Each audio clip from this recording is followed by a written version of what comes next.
historical lesson that I think a lot of people forget about, and that is being brought into clear vision with Charlie Kirk, a vocal Trump supporter, getting shot and sadly killed. Goes and speaks to universities, was just shot and killed. Trump was shot at. We've seen a lot of left-wing violence recently. I know that the Nazis are spoken about quite a bit, but just a reminder that the communists killed a hell of a lot more people. Stalin, Lenin were brutal, savage killers of tens of millions of people.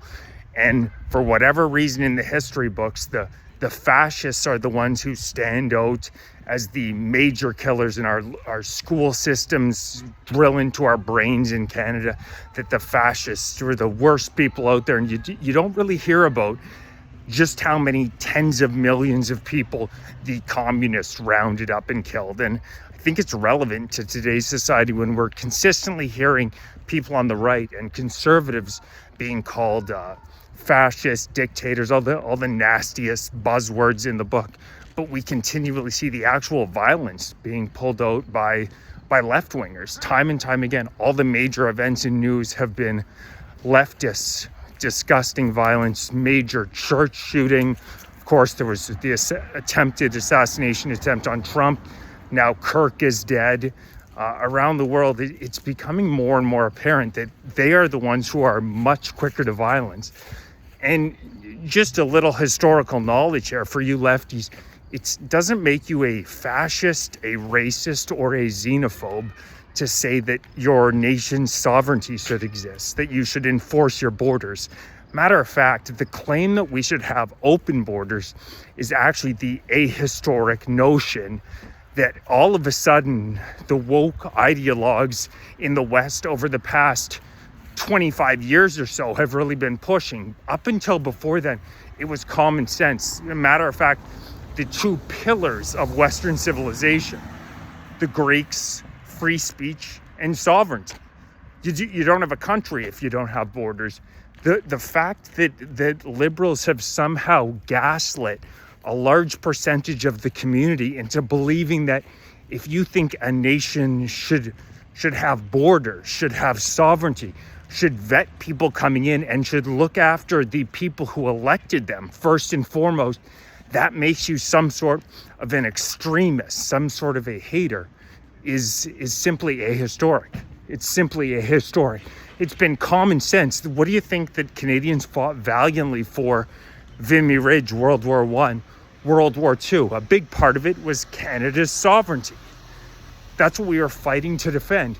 The idea that you would just allow, like Canada is right now, allow 1.2, 1.3, now in 2025, 1.5 million people into the country. And if you stand against that due to our GDP per capita falling for 6 quarters in a row, an estimated 70,000 Canadians dying a year because they can't get the health care needed because our system is overrun. GDP falling 1.6% this last quarter. Houses getting more and more unaffordable since Trudeau was elected a decade ago. You look at it, both rental and housing prices have absolutely skyrocketed in correlation with Trudeau's open border policies. There is statistic after statistic after statistic. Our 7.1% unemployment rate, highest in the G7, 22% unemployment rates among young men. There's statistic after statistic after statistic telling us that unfettered immigration is an absolute disaster for middle and lower class Canadians. Yet somehow the dialogue has been framed by liberals that if you just cite statistics and make common sense claims about the fact that unrestricted immigration has been terrible for your average Canadian, that you somehow get labeled as some sort of an extremist or a hater or a racist or a xenophobe, all these buzzwords that they throw around. And mind you, we all know that when you can't win an argument, you resort to name calling, and that's what they always do. You talk about restricting immigration, you talk about national sovereignty, all of a sudden you're a racist, you're a xenophobe. They They don't debate you on the effects of this mass immigration. They just start name calling. That's when you know they don't have an argument. But they're the ones, absolutely, they are the ones with the ahistoric perspective.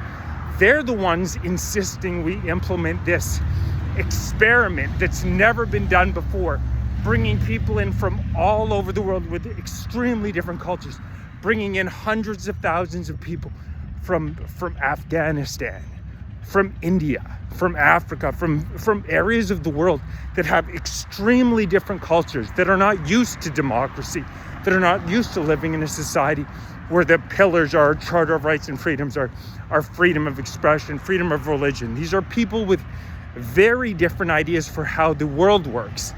And the idea that we are the extremists for stating Canada should be a nation with borders is simply ahistoric. But it feels like we're living in an upside down world, like I said, where we're now seeing a lot of people on the left.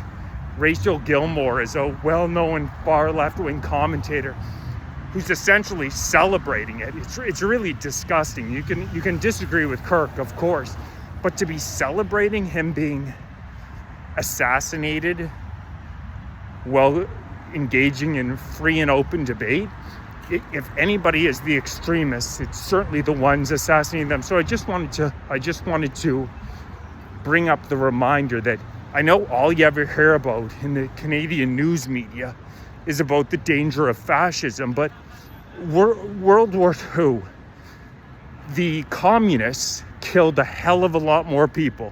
This is not to say the fascists weren't terrible, but if you actually dig into the numbers, the communists killed a hell of a lot more people. I'm going to get thousands of patriotic Canadians out on Saturday, September 13th. Take Canada Back rally. There's a hell of a lot more patriots in this country than there are these far left woke ideologues who have done everything they can to tear Canada down for the past decade. We need to get out in the streets because Carney and the Liberals don't listen to polling. They don't respect the fact that 75% of Canadians say we have too much immigration, we can't withstand it. So we actually have to get out in the streets and make it known to our government that the Canadian people do not approve of these woke far left policies that are being proven time and time again in the Western world to be destructive to our society. So Saturday, September 13th, noon, Parliament Hill. I want to get thousands of patriotic Canadians out. Please like, share, subscribe, join, become a member. If you want to help support this movement, get it going from the ground up. If you're following on TikTok, please make sure you're following on YouTube because the Canadian government's not a big fan of dissidents. And I'm now over 16,000 followers. YouTube.com/FightForCanada 2025. Patriotic Canadians are going to take this country back.